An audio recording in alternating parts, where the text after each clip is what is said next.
All right. Thank you all for joining this evening for what I hope will be a very informative and lively discussion on affordable housing in Wilmington. We have with us Ray Fitzgerald from the Wilmington Housing Authority. He is the executive director there and the president of the Delaware Affordable Housing Group and has served in these roles since 2021. Previously, Ray served as the director of the Delaware Division of Social Services, where he worked for more than 15 years. Ray and his family have been living in Delaware since 2004. Prior to moving to Delaware, Ray was born and raised in Philadelphia. He attended Central High School, spent a year at Virginia State University, and received his undergraduate and law degrees from Temple University. Ray has more than 20 combined years of experience in various management and leadership roles with DSS, the School District of Philadelphia, the PA Department of Public Welfare, the PA Department of Corrections, and United Parcel Service.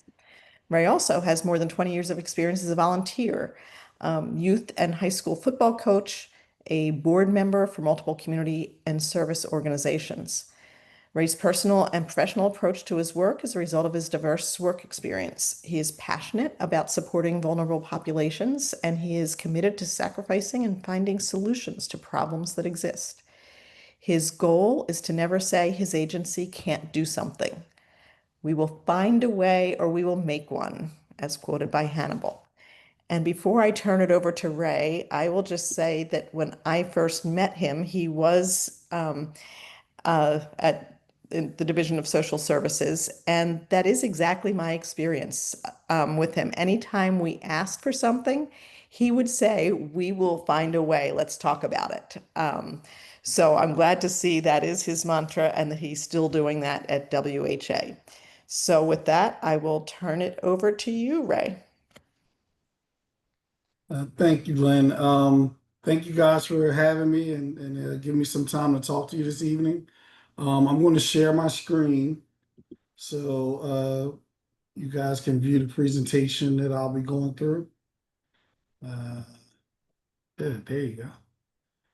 Okay, so as Lynn stated, I'm the executive director of the Wilmington Housing Authority. And we also, while I've been in this role, we activated our nonprofit that was dormant when I started. It's called the Delaware Affordable Housing Group. So many of the projects that we're going to be talking about today are going to be WHA and our nonprofit affiliate projects.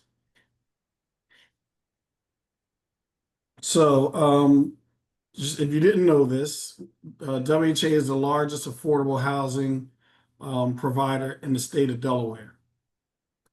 We have over 200, we have 2,000 housing choice vouchers, over 2,000 public housing and tax credit, market rate housing, and we have about 7,000 individuals in all of our programs, and we have thousands of people on our waiting list. One of the things I wanted to say at the beginning, you don't need to wait to the end to ask questions. If you have questions, I guess you hit the raise hand feature, call out, do whatever you need to do. And, I want to make this interactive as you feel comfortable. So if you have questions, you can ask me questions at any point and we'll answer them at that point. Our purpose is to provide stable, sustainable housing, create opportunities for our participants, and promote community wellness.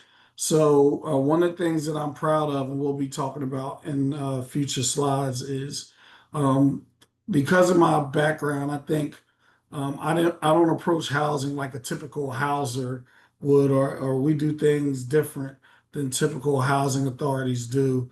Some of the things we're going to be talking about, you're going to see, but I believe it's our role to not only house people, but help people, move beyond the housing we offer and the stable housing outside of what we offer and possible home ownership, help them get jobs, help them get certifications so they can have sustainable jobs. And we'll talk about some of that as we move forward through the presentation. So one of the things we've been recognized since 2015 at Wilmington Housing Authority as a high performer. That means that we're meeting all of the requirements that HUD requires for our voucher program. We were also awarded a $1.5 million Youth Build grant.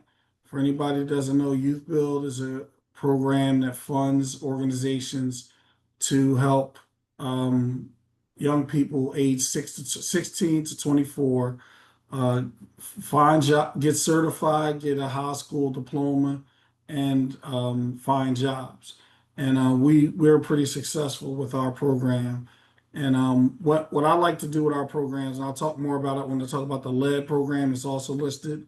We also got a $5 million lead grant from HUD to perform lead remediation work on our WHA units. So what we did was we created a training program. We started it with our youth build folks, but we've opened it up to the community in general, where we use our lead funds to train individuals in lead certification and asbestos remediation. They get a certification that will allow them to become marketable and get jobs in those fields. So what we also did, with the lead grant, we have to hire people, contractors to go in our buildings and remove the lead. They need people who are certified, and we provide those people that are certified. And we told those vendors that we'll give you, the more of our individuals you hire that we train, the more of those jobs, the more lead jobs that we'll give you. So we have about 7 or 8 vendors that are doing this work for us, and each of them have hired like 5 people. So right there within a program that we had to operate based on the grants that we received, we're using the Youth Build program as well as people in the community, as well as the $5 million lead grant that we had to create 35, 40 jobs for people that are, in our communities. So you'll see a theme of what we're doing so far. I mean, as we go through this, that we try to layer our program so one program supports another. We were also Charlie was a partner on this. We received a $50 million Choice Neighborhood Implementation Grant. For those of you who are familiar, the WHA operates the Riverside Family Development in the northeast section of the city.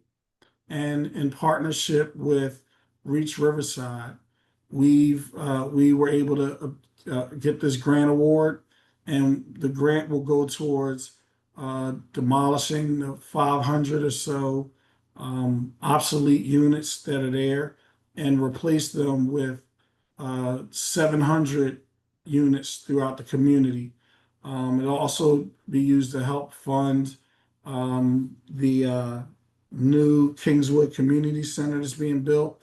It's also going to be used to fund other commercial improvement projects in the area. It's not the only funds. It's part of the funding package. And Reach Riverside has been a very important and very good partner in helping us raise some of the money that we need to raise to do all these things that we're planning to do.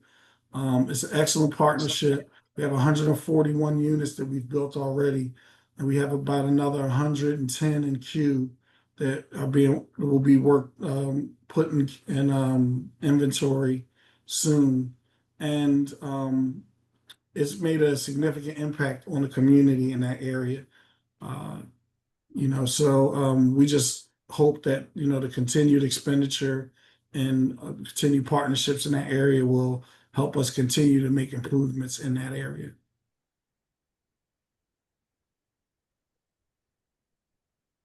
So one of the things that you're judged on by HUD is your voucher utilization. So our rate is around 90% of our housing vouchers, which is good. We'd like it to be better. But these are our Section 8 vouchers, our housing choice vouchers. We like to be somewhere around 95%. I always tell my folks our goal is continuous improvement. We're never going to be perfect, but continuous improvement is our goal. One of the things that we also did is we provided, so during COVID, HUD put out some grants that were temporary grants called emergency housing vouchers. And jurisdictions that apply for them were able to provide those vouchers to individuals to help, support during the, housing crisis that existed during COVID. The thing about those vouchers is after a certain period, like after about 2 or 3 years, those vouchers would no longer be able to be used again. If somebody lost a voucher during that period, you could give it to another person, but after a certain period, once you lost the voucher was gone. So one of the things we did to support the process to make sure those folks could get leased up in the units quicker and to make sure they were able to stay in the unit is we created a team, and I did not pick this name. They call themselves the Premier Rapid Housing Placement Team. It's a mouthful. It's really too much, but it is what it is at this point. But that team was designed to help people who had emergency housing needs but didn't have resources or the wherewithal to find units on their own, or people who had vouchers who couldn't find, had a hard time finding vouchers. Those people would help them. They also did landlord education and landlord recruitment. So they compiled lists of landlords that they have personal connections with, and they would refer these folks to these landlords and help work out plans with these folks to be leased up with these landlords. The program's so successful, we have other housing authorities reaching out to us, making referrals to our folks to help with the program. We also, Classy, who should be doing this on their own, they refer people to us all the time to help people find housing. So like I said, I approach housing from a community, a social service perspective, as well as a sustainability and, self-sufficient approach as well. Hey, Ray, there's already one question in the chat. I can read it out loud for you. Yes, ma'am. So it says, that's awesome about the new units. Are all 141 new units in Riverside designated permanently for low-income folks? And same with the whole eventual 700. So that's a good question. So because the programs that we operate don't want to be seen as gentrifying the community, once we started building in those areas, everybody that was in our units at the time had a right to return. So most of the people who are in the 141 units right now are folks who exercise their right to return back once the units are built. So actually, there's not a significant amount of those individuals left, and there will be a lot more opportunities for other people um, once we get everybody to once everyone has exercised their right to return. In terms of, so there's about 500 or so units that existed that have to be replaced with affordable units. So there's a potential of another, upwards of 200 units in that area that are going to be market rate units. So the goal is to have a community, not just replicate a community where you have all low income people living together. There's going to be some people who were in the public housing.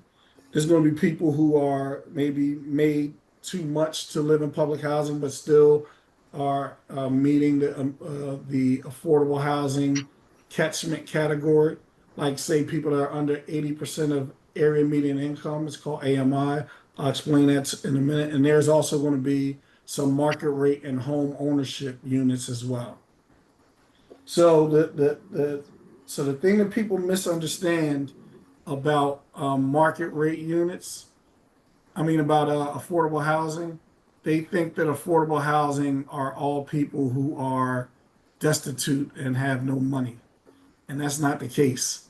So if you're a family of four, and these numbers might be close, don't hold me to these numbers. You're a family of four and you're eligible to live in our units in Riverside that are under 80% of AMI, area median income. You might be making like 70, $80,000 a year. And one of the preferences for the people that get housed in the housing authority, in our housing authority, and a lot of housing authorities throughout the country, is employment. Being employed is a preference that will move you up on the list. So if you listen to a lot of talking heads. And it was the same thing when I was working in social services. A lot of people that are just out talking in the media will lead you to believe that everybody who gets food stamps is a drag and a drain on society, when food stamps are really a work support program, just like our housing program.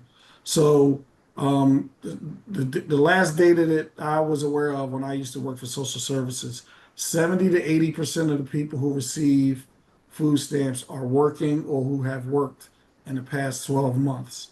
So really, these programs exist not because these people are bums. I'm not saying anybody's calling them that. That's my word. They exist because we don't pay people enough, and we have to subsidize their ability to live and be housed because we don't pay people enough in general.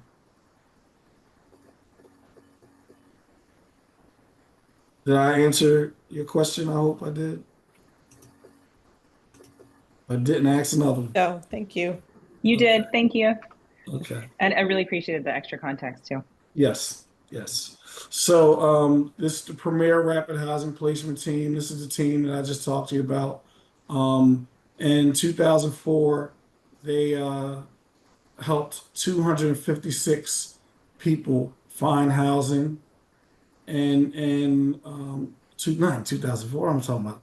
And this should probably be 2024. I'm going to get on my folks for giving me this bad slide.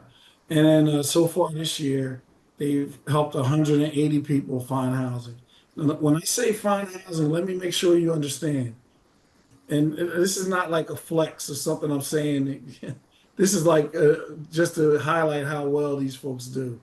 We give them no resources to help these people find housing. This is like they're finding housing like really by just effort. We don't give them any funds to pay for security deposits, things like that. They have all kinds of contacts with community organizations. They help the people plan. They work with the landlords, and like I said, they were able to help 256 people find housing last year, and they're on pace to pass that this year. So, not sure if you heard this, but the housing authorities in Delaware have a very collaborative relationship. We work very closely together with the five housing authorities. We have meetings on a regular. The housing authorities in Newcastle County have signed MOUs where there was a cumbersome process before when somebody wanted to use their voucher in another jurisdiction. It would take a long time. It's a lot of paperwork back and forth. It was hard on staff. It was hard on the participants who didn't really understand the process. So we signed MOUs, and the way I describe it so people understand it, in Newcastle County, a housing voucher is like being in the EU.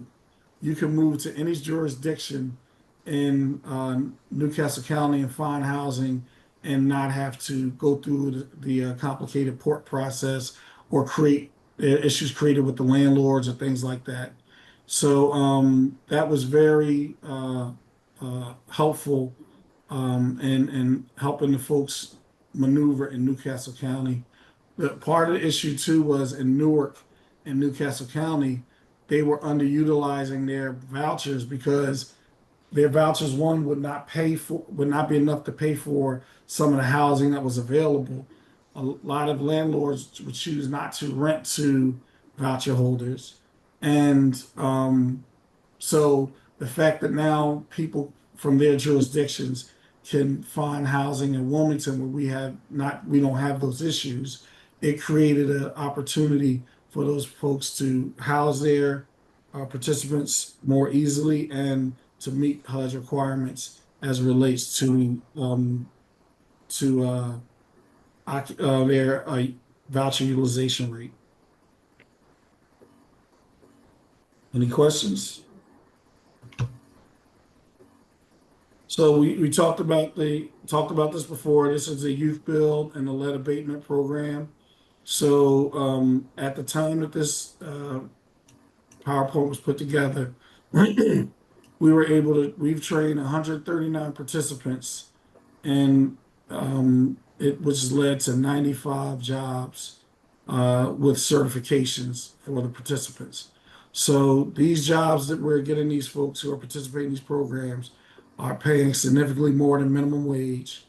I don't know if you could call, they're in the low 20s an hour. So I don't know if you can call them livable wage jobs or not. But most of these folks are young.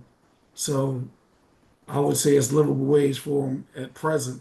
But again, the key, I think, are the certifications that people are getting, because oftentimes these certifications make it easier for them to find jobs in the future if something falls through with their current job. It allows them to keep getting a bite at the apple. We have a very robust home ownership program. So we have a home ownership program that's open to anybody that is willing to participate.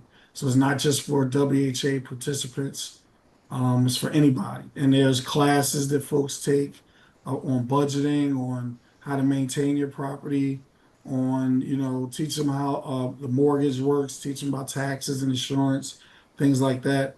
But the real benefit for this program are for participants who are actually in public housing or are in the voucher program with WHA, because the two biggest benefits to this program is, one, the if you're in this program and you buy one of WHA's units, you don't have to, but if you choose, if you're a voucher holder or in public housing and you buy a WHA unit, we offer any participant up to 33% of the cost of the unit in a forgivable mortgage. So if the unit costs $100,000, which they cost much more, but if it costs $100,000, we'll give them 33,000, up to 33,000 as a forgivable mortgage. So if they stay in the unit 10 years, it's forgiven and they never have to pay, they don't have to make any payments on it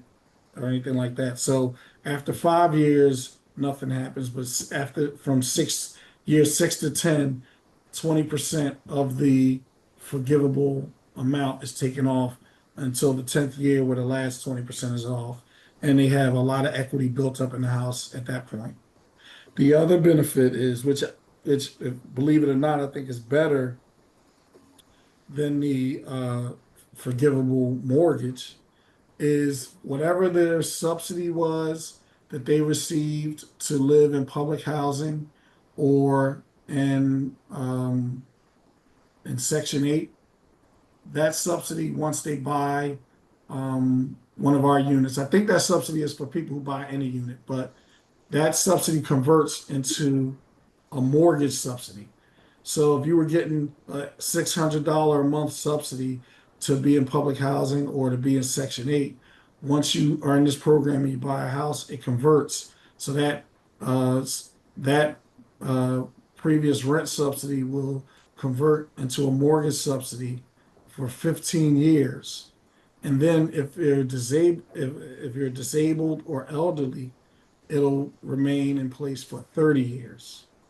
So consequently, what you will believe is we've had 145 people participate in this program, and we've had no foreclosures. With all these incentives, I guess you can see why we didn't have any foreclosures, but that's still a pretty good record. That is awesome. Awesome on the home ownerships. There is another question in the chat going back to vouchers. Mhm. Do you want me to read that, or are you able to see? Let me see. I can. This is, do you and or WHA have thoughts on source of income discrimination bills, trying to make it so landlords can't turn down renters just because they use a voucher? Wondering if you could speak to efforts in Delaware to work on that issue and how it might affect voucher users finding housing and getting that already impressive 91% higher. Well, that bill was actually passed already. So I can't remember what the bill number was, but I was one of the people who went to Leg Hall and gave testimony on the bill. It was sponsored by uh, Tizzy Lockman. It was passed like a couple of years ago, I think. It took effect, I think, in the beginning of this year, in January 2025. And there's all kinds of incentives in the bill for landlords that um, the landlord, we actually developed a good enough relationship and shared enough with the landlord community where the landlord association didn't object to the bill. So they just want to make sure that all of the stuff that the government promised they were going to do to support the bill so they couldn't discriminate anymore. So they wouldn't discriminate anymore that the government actually does. So just to be clear, um, those kind of bills are good, but all landlords will have to do is find a reason other than the voucher to not accept the person. So it's good and just it shows that we're anti-discrimination against folks who need supports. But I think the better way to ensure that landlords won't find another way to turn people away is to make sure that our product is good, that and they have good experiences so that they won't feel this way and they won't badmouth the program. Typically, landlords that have the biggest problem with the program are landlords who've never participated in the program. We in Wilmington, we don't have an issue with not having enough landlords, and we don't have landlords dropping out of the program. So that's just to show that a lot of this stuff again is urban legends about our folks. I'm actually a landlord in Philadelphia. I have a property in Philadelphia, and I intentionally don't take Section 8 because I just think it would be a bad look if I had a Section 8 person in one of my units and then they complain that the executive director of Wilmington Housing Authority is not, so I stay away from Section 8, right? And I got some terrible, I have some terrible tenants that aren't Section 8. So bad tenants are bad tenants. It's not just because they have vouchers or not. So that's really the message that we have to get across. But that bill is actually in place already. Couple other If I questions. if I get a chance, I'll look it up and I'll send it so you have it. But I just don't remember the bills, the bill number off the top of my head. And a couple other questions in the chat related to what you're talking about, especially vouchers. So one is, what are the reasons that landlords are discriminating when they have guaranteed rent? Yeah, that's what I'm saying. So what part of the problem is like um again, most of the, I'm not saying I've never heard from a landlord who complained about the program and how things went, but most of the time when you hear people who don't want to rent to voucher holders, they've never been involved with the program. So I would say it's probably like, in my experience, maybe 70, 80% of the people who complain about it never participate in the program. So, like I said, I think the biggest thing is education and familiarity. Once they see, how things are, they'll improve. Now, the issue in the county and in Newark is a little different than our issue because it's not just that they don't want to rent to voucher holders in those areas. In those areas, the market rent is so high, and our voucher is based on fair market rent. So the fact that their vouchers are so high, that just limits the amount of housing available to people who have vouchers, and they have to look other places. So there's a number of different issues. And so what percentage of the housing vouchers are in suburban communities? Well, I don't know. I know that Newcastle County has pretty close to what we have, about 2,000 or so vouchers. They probably have less because we have more, but it's right around 2,000, 2,200, something like that. And I know that Newark has a much smaller number than that. I think Dover might be equivalent to Newark. And I think Delaware State Housing Authority, which their focus with their vouchers are Kent and Sussex. I think they're less than, they're probably in the middle of where we are with our vouchers and where Dover and Newark are. So maybe they have around 1,500 or so. I'm just speculating, but the bulk of the vouchers are in Newcastle County. And still a couple more questions in the chat. I feel funny reading them all out. Sheridan, do you want to read out the one you have on young people? Sorry to put you on the spot. If you can't easily get off mute, I can read that question. I said congratulations on the 95% placement rate for young people in jobs. Every time I see these numbers, I'm happy, but I also always see the types of jobs, which are culinary arts, healthcare, construction, etc. Well, any plans to focus on areas like electrician, plumbing, welding, because they're much higher paying and they can do so much more with that. They can go on their own and they're much higher paying and sustainable positions. Well, most of those jobs that we've found people have been in the low $20 an hour pay. So they're not necessarily the culinary jobs and things like that. And you got to understand the population that we're working with. Like we are working with people who we had to help get high school diplomas and GEDs in some cases. So the way we operate is like we don't get people a job and cut them loose. If they want to keep working with us, we'll keep working with them. And some of the jobs that we get, I'm gonna look back at the slide to see if it's on there. We part of it is like we have construction trades. Like we have, I forget the name of the certification, the construction certification that folks get. And we also help them get jobs with the developers who are doing work in our properties. So we're open. If we have one of our participants that is willing to do, plumbing or any kind of other kind of certifications, we'll definitely work with them on that. But like we're also just starting like the things we're doing around workforce development. Like I've only been at this job less than 5 years. I started in 2021. So all these things are relatively new. So within the last 2, 3 years, but we have no there's no limitation on what we're willing to help or trying to help our folks get involved with. If they want to go to college, we've had some folks in this program, they don't have it listed here, that we've worked with that are in college after they got their GED or high school diploma through our program. So I understand what you're saying. I agree with you 100%. But yeah, we don't place any limitations on our participants. Can I ask one quick follow-up question? There's so much building going on in the city of Wilmington.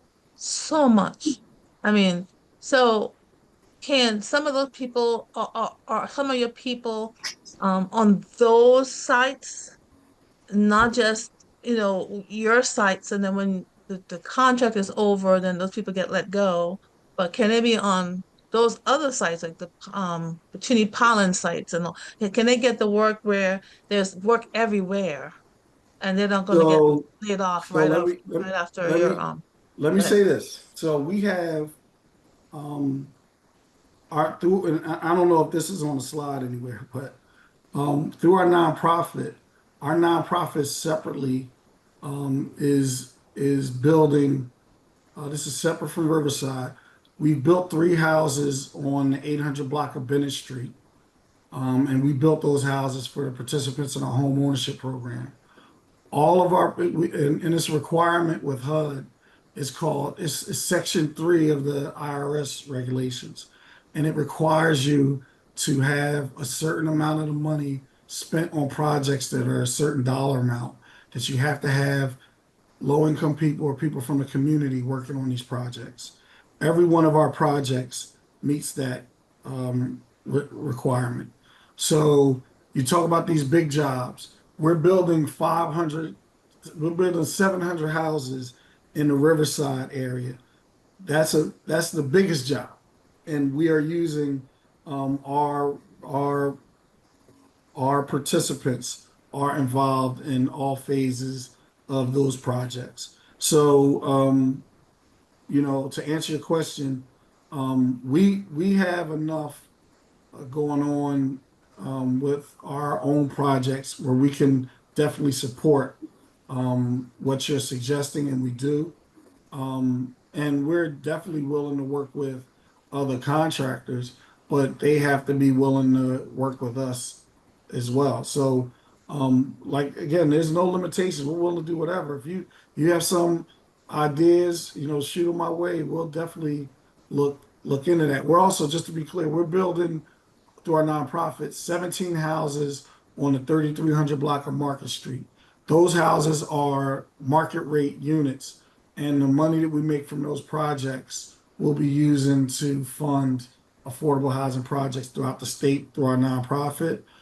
And our participants have been involved in those projects too. Switching gears, there's one more question in the chat from Roger. Roger, you want to read that out? Well, there's been so much in the news about tax assessments, and then commercial properties were given a break, and now they're being maybe not given a break. Where do landlords sit in all that controversy?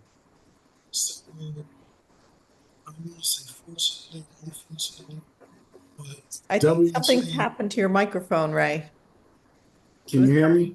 Oh, now we can. Okay. WHA is not, we don't pay taxes, so it hasn't really impacted us. And I mean, I'm sure that the landlords would fit in that commercial group, and but our nonprofit does pay taxes. So I haven't heard it impact anybody's willingness to be a landlord or anything like that. I've heard general complaints, like I've heard from everybody else, that these tax assessments are too high, but it hasn't impacted our ability to offer services to our participants. Thank you.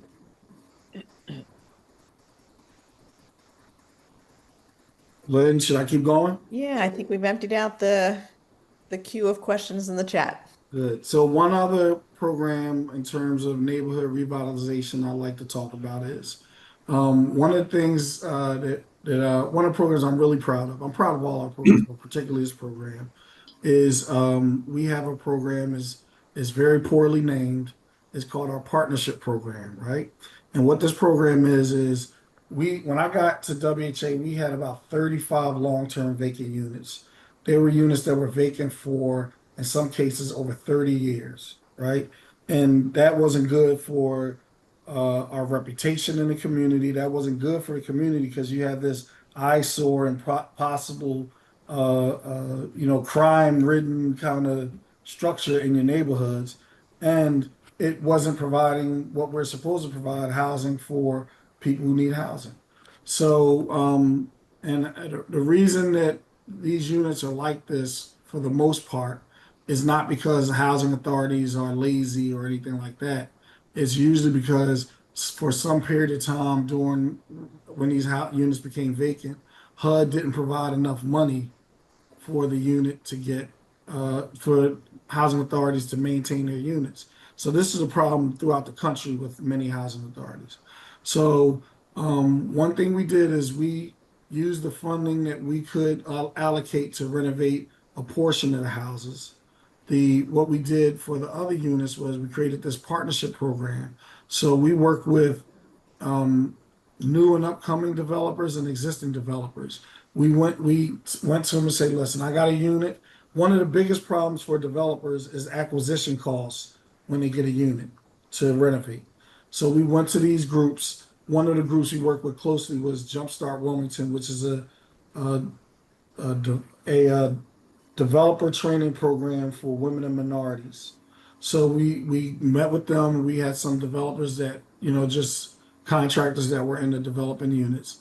And we said, we'll give you this unit, no acquisition costs.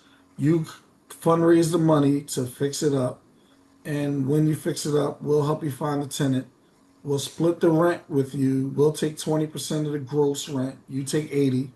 And then in 3 to 5 years, if you want to sell it back to us, we'll buy it back at whatever the market value is at the time. So as a developer, you get a unit with no acquisition costs, you get guaranteed rent, and you have a guaranteed sale down the road. For a developer, you can't beat that, right? And for us, we were able to get all these units renovated without having to put up any of our own money to renovate them, and we get revenue from it for a while, and created a win-win situation. We did it through our nonprofit, and right now, all of our long-term vacant properties, again, some that were vacant for over 30 years, are no longer vacant, or they're in inventory being rented by low-income families, or they're being worked on. There's none that are just sitting idly by.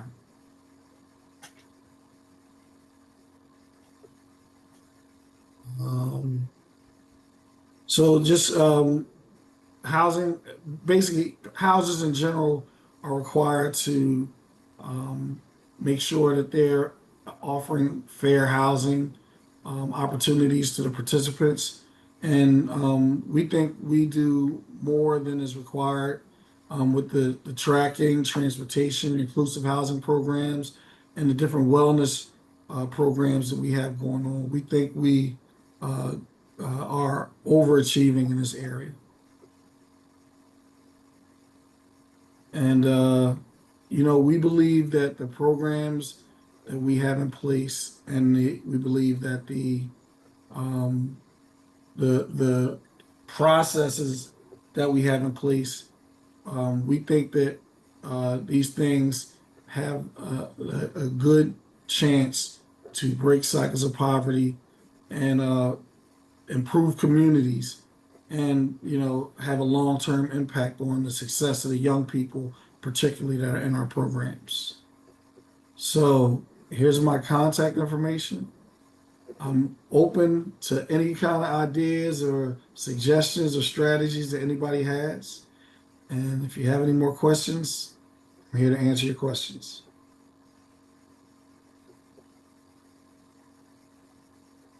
I'll kick off with a question, Ray. I think I told you that a month or so ago, we had Kim Eppiheimer, the executive director of Friendship House, who is also with you on the homelessness task force in Wilmington. And she had presented on the task force, but that was over a month ago at this point.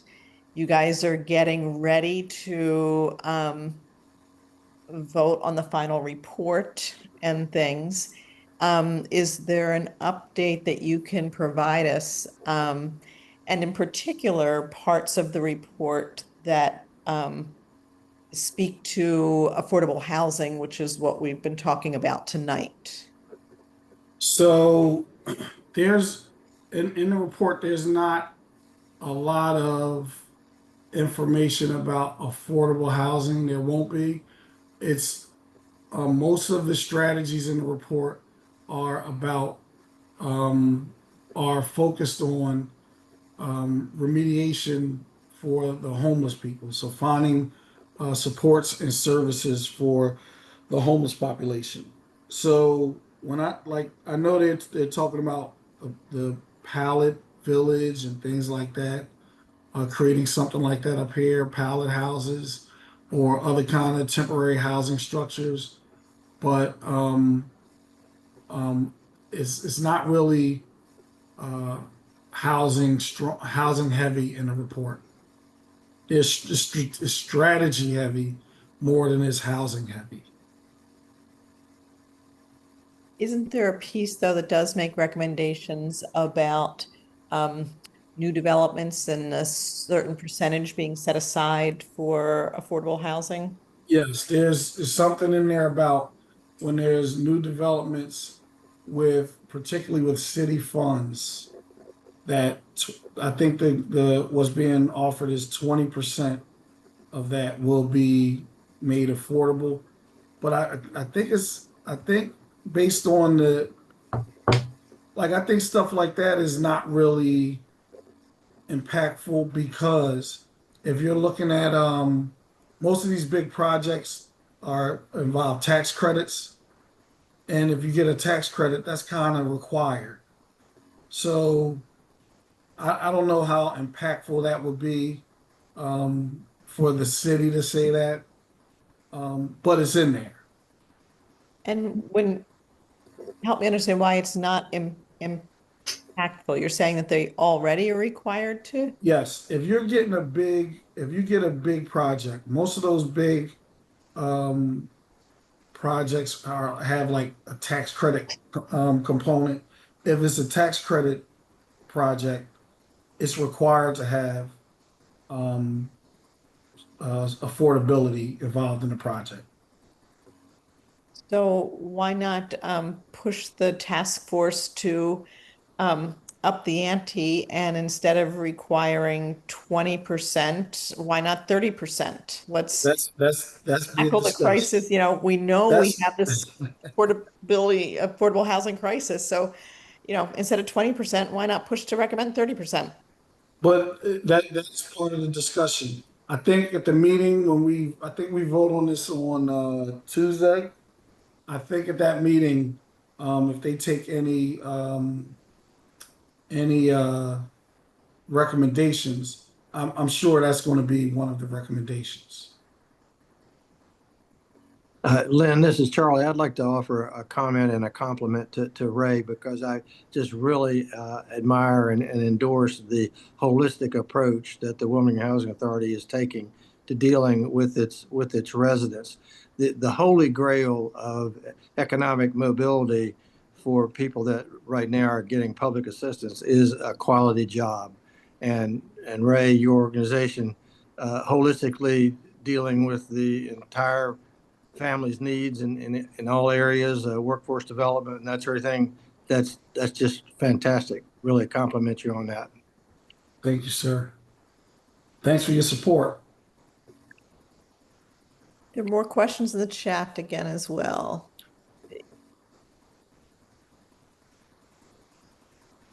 Any plans to buy land in Kent and Sussex counties? Of course, that would be outside of WHA, but you still No, may be no, familiar no, with an no, answer no, as no. well. Our nonprofit can. I answer. You see Okay. my answer there, Lynn? Oh, sorry, I missed Yeah, that. yeah, yeah. So what's happening is we have our nonprofit. So we have purchased 407 Falk Road. It used to be Falk Manor. We're planning to operate housing for low-income elderly folks out of that. I gotta stop saying elderly people, low-income seniors out of that location. So, so that's not in the city. So our nonprofit, WHA, cannot operate in the city. So we're hiring a property manager. They're helping us renovate the building, and the property manager is going to manage that building on behalf of our nonprofit. And just like that's the same setup that we have at many places, including Amani Village that we talked about earlier. But we are working on partnering with other groups where we like what we don't want to do. We don't want to go somewhere where we don't know anybody or know anything in Kent and Sussex. So we're looking for groups that already are dug in those areas to partner with them to do some projects down there. So that's definitely something in the plans. And the nonprofit is called the Delaware Affordable Housing Group. I'm putting it in the chat too.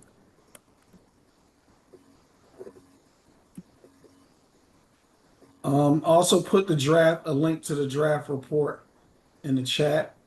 And if you give me some time, I'm going to find the Senate bill that um, source of income That already passed, discrimination, right? Delaware. It was Senate Bill 293. Thanks. I'm going to send you that information to source of income protection.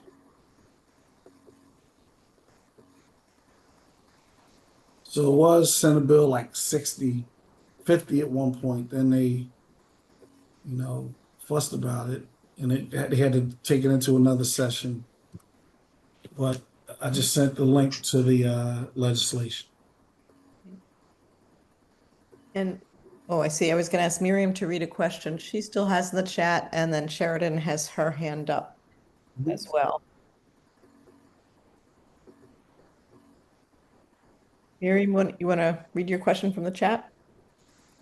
Oh, I think my questions are answered. I did have a comment, which was about new developments and a percentage set aside if they receive city funding or really any government tax incentives, which was that a lot of the new developments, like including the BPG developments that were mentioned earlier, are receiving city tax incentives for building in certain areas, but like they're 100% luxury apartments.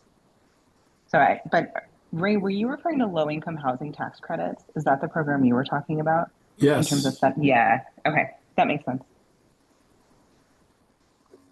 But that's it's just my understanding that typically big projects need money from all over the place, and they get it. They'll get tax credits, and they'll make some affordable just to help finance their projects.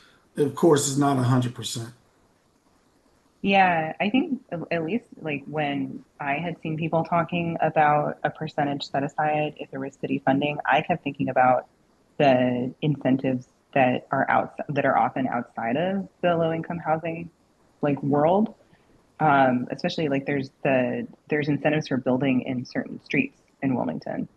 Right. And then like there are one-time incentives that are being given from the city where it's like for a particular development. That was more the stuff I was thinking about, but that's interesting with the context of low-income housing tax credits as well. Thank you, And by the one way. This has thing, been such a great presentation. oh, good, thank you. One thing I wanted to mention too is our nonprofit purchased the Elwyn building, which is at 321 East 11th Street. And WHA's headquarters used to be at 400 North Walnut, but we relocated WHA's headquarters to the fourth floor of the Elwyn building. Anybody remember LA Law and how the glass offices and everything used to look? That's how our offices look now. We're very proud of, how we renovated that space. And if anybody ever wants a tour, let me know and I'll take you on a tour of the building. But um, just wanted to give an example of some of the things that we're doing, beyond things that, Housing Authority typically does. It is beautiful space. I was there just a few weeks ago, and it's beautiful. Sheridan, you had your hand up. Yes. So two questions. One is what happened to your old building, your old office building? And then the We second, rented it to the Wilmington Police Department. oh, okay. And the second question is I've Well, always been you looking for space? We got space. Well, the second question is I've always been fascinated by the number of manufactured home communities that are in suburban communities, right? So like in Newark and certain parts of outskirts of Wilmington, I mean like huge non low income manufactured home communities. But most of them are managed by some kind of equity group and which controls the rent, the land rent, which could are escalating now.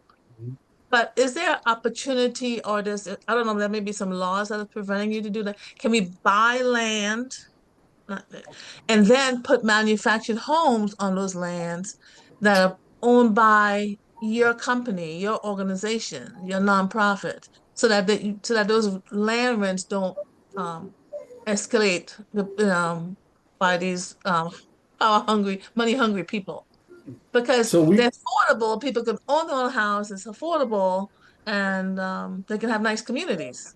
Right.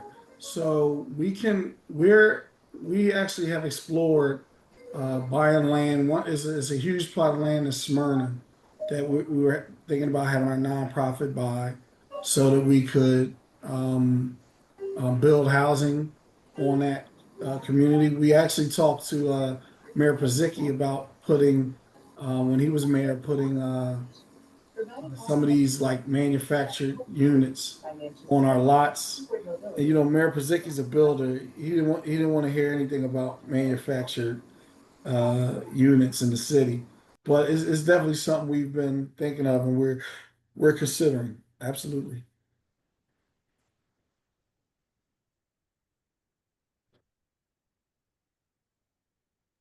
Miriam?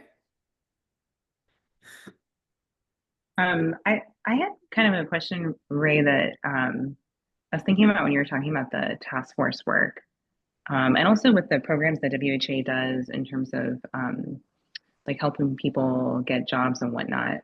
I was wondering, what role do you see yourself, WHA, and your nonprofit playing when it comes to people who are unhoused and particularly like with a housing first model of people who are really really struggling, often have a hard time finding a job because they don't have housing, so they can't find a job, or they have a hard time getting clean because they're at a real like subsistence level.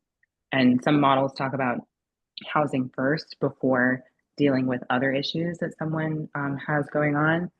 And like everyone has different parts to play in like solving society's problems.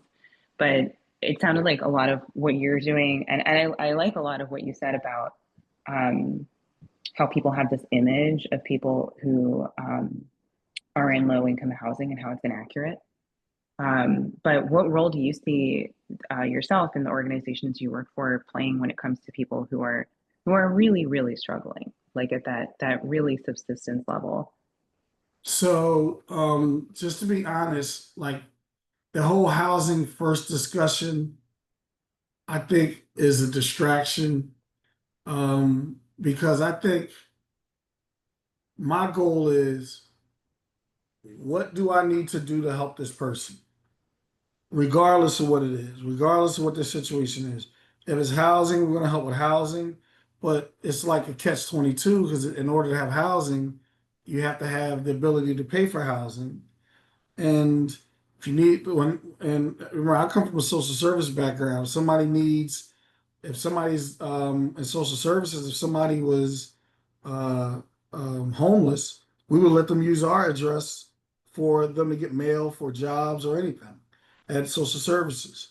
So one of the things I think, but to directly answer your question, we have our uh, premier rapid housing placement team. I believe that more organizations should offer case management and supports to individuals who are in the circumstances like you were describing, because oftentimes they're not going to be successful on the first go around, and they need to be able to trust your organization is going to be there for them until they're ready. And that's one of the things that the Premier Rapid Housing Team does. We tell our folks it's our jobs to work with these folks and give them as many opportunities to fail as they need until they're ready to be successful. So when you say what, like, we're willing to help anybody with anything, any needs that they have, but you have to structure yourself in a way to know that this population has a lot of challenges and they might not be ready when you're ready to help them. So what we're saying is what we say to our folks is just stay engaged, keep working with them until they're ready to be helped. Thanks, Thank Ray. you. So we're already after 8 o'clock. We are permitted to go briefly over. So I'll just see if there's one or two other people who just feel they have to get their question in. Please let us know now.